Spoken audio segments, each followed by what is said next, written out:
10 बातें जो कृष्ण के जीवन को बनाती है महानतम। जीवन प्रबंधन के लिए सबसे श्रेष्ठ सूत्र। मैनेजमेंट मास्टर कहे या जगत गुरु, गिरधारी कहे या रणछोड़, भगवान कृष्ण के जितने नाम हैं उतनी कहानियाँ। जीवन जीने के तरीके को अगर किसी ने परिभाषित किया है तो वो कृष्ण है। कर्म से होकर परमात्मा तक जाने वाले मार्ग को उन्हीं ने बताया है। संसार से वैराग्य को सिरे से नकारा, कर्म का कोई विकल्प नहीं, ये सिद्ध किया। कृष्ण कहते हैं, मैं हर हाल में आता हूँ, जब पाप और अत्याचार का अंधकार होता है तब भी, जब प्रेम और भक्ति का उजाला होता है तब भी। दोनों ही परिस्थिति में मेरा आना निश्चित है। वैसे तो कृष्ण का संपूर्ण जीवन ही एक प्रबंधन की किताब है, जिसे सैकड़ों हजारों बार कहा सुना जा चुका है। कुरुक्षेत्र में दो सेनाओं के बीच खड़े होकर भारी तनाव के समय कृष्ण ने अर्जुन को जो ज्ञान दिया वो दुनिया का श्रेष्ठतम ज्ञान है। गीता का जन्म युद्ध के मैदान में दो सेनाओं के बीच हुआ। जीवन की श्रेष्ठतम बातें भारी तनाव और दबाव में ही होती हैं। अगर आप दिमाग को शांत और मन को स्थिर रखने की कोशिश करें तो सबसे बुरी परिस्थितियों में भी आप अपने लिए कुछ बहुत बेहतरीन निकाल पाएंगे। ये कृष्ण सिखाते हैं। गीता पढ़ने से पहले अगर इसी बात को समझ लिया जाए तो गीता पढ़ना सफल हुआ।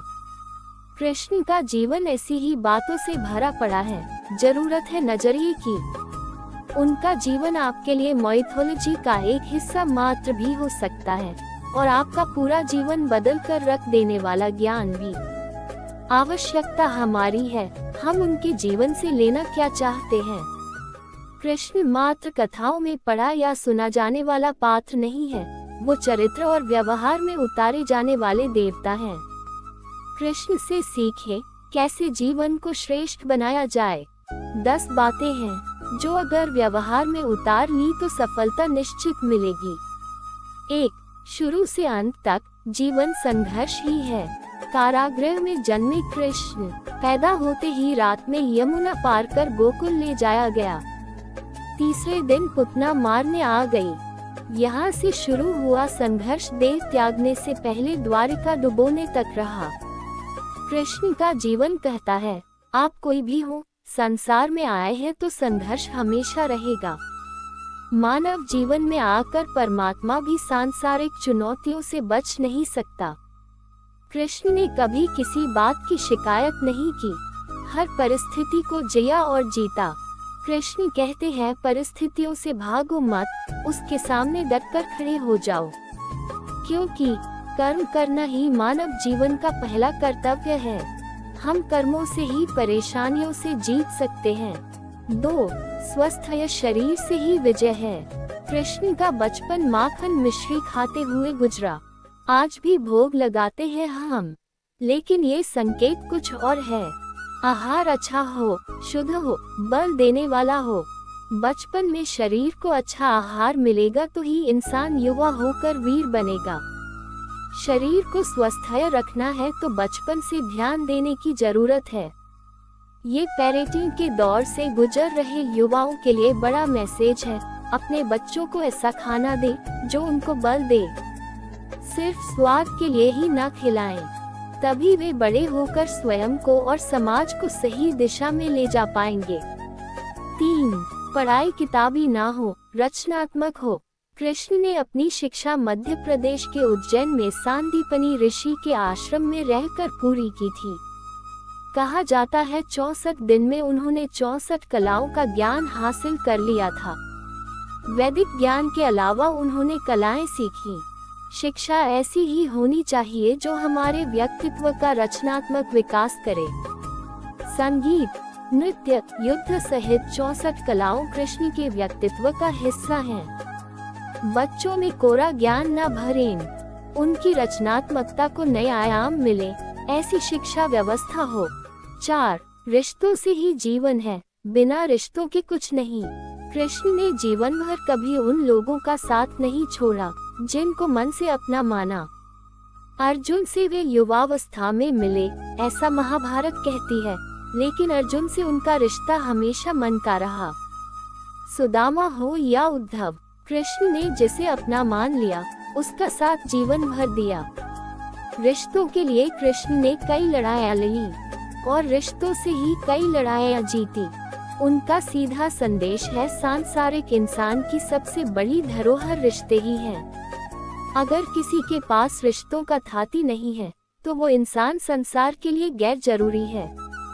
इसलिए अपने रिश्तों को दिल से जिए, दिमाग से नहीं। 5. नारी का सम्मान समाज के लिए जरूरी। राक्षस नरकासुर का आतंक था। करीब 16,100 महिलाओं को उसने अपने महल में कैद किया था।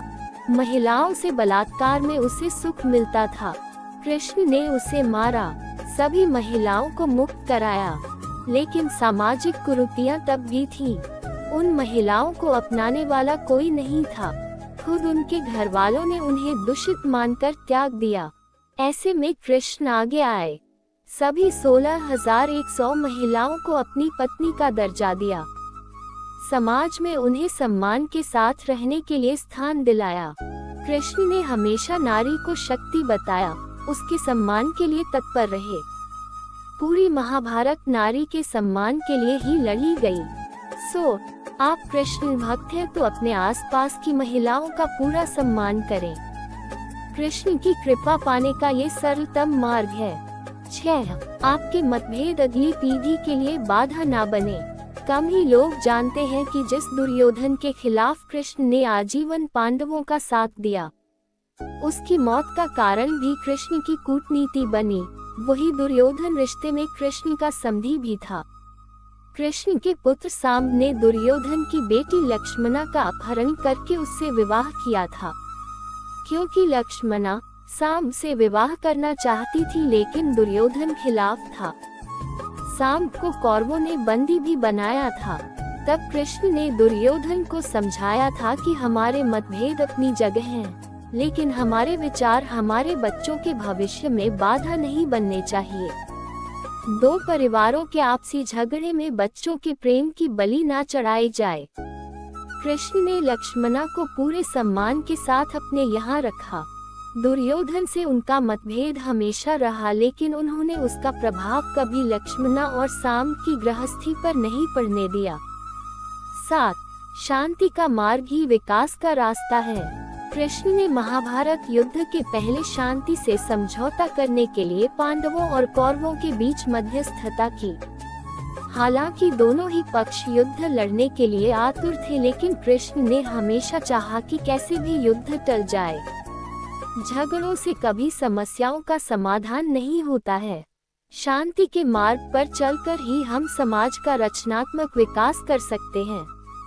कृष्ण ने समाज की शांति से मन की शांति तक दुनिया को ये समझाया कि कोई भी परेशानी तब तक मिट नहीं सकती जब तक वहाँ शांति ना हो। फिर चाहे वो समाज हो या हमारा खुद का मन, शांति से ही सुख मिल सकता है, साधनों से नहीं। 8. हमेशा दूरगामी परिणाम सोचें। महाभारत में जुए की घटना के बाद पांडवों को वनवास हो गया। कृष्ण ने अर्जुन को समझाया कि ये समय भविष्य के लिए तैयारी करने का है। महादेव शिव, देवराज इंद्र और दुर्गा की तपस्या करने को कहा। कृष्ण जानते थे कि दुर्योधन को कितना भी समझाया जाए, वो पांडवों को कभी उनका राज्य नहीं लौटाएगा। तब शक्ति और सामर्थ्य की जरूरत होगी। कर्ण के कुंडल कवच पांडवों की जीत में आड़े आएंगे, ये भी वे जानते थे।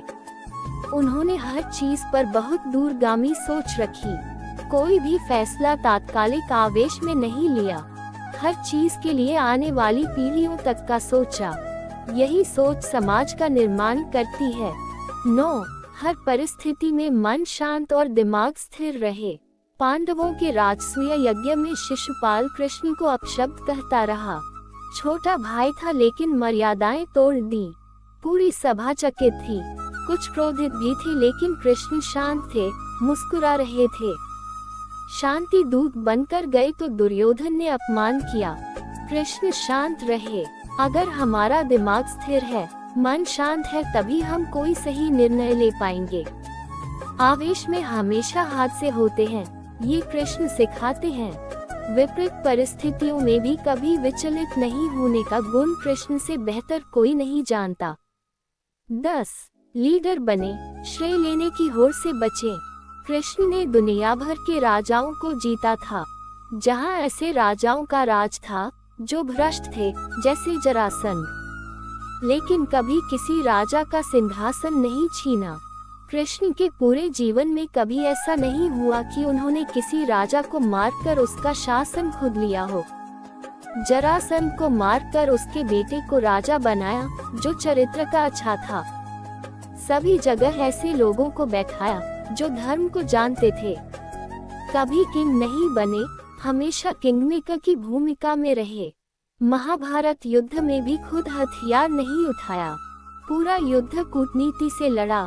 पांडवों को सलाह देते रहे, लेकिन जीतने का श्रेय भीम और अर्जुन को दिया। दोस्तों, आज के इस वीडियो में सिर्फ इतना ही। हम आपसे फिर मिलेंगे ऐसे ही प्रेरणादायक कहानी और विचारों के साथ। तब तक के लिए आप जहां भी रहिए खुश रहिए और खुशियां बांटते रहिए। आपका बहुमूल्य समय हमें देने के लिए दिल से धन्यवाद।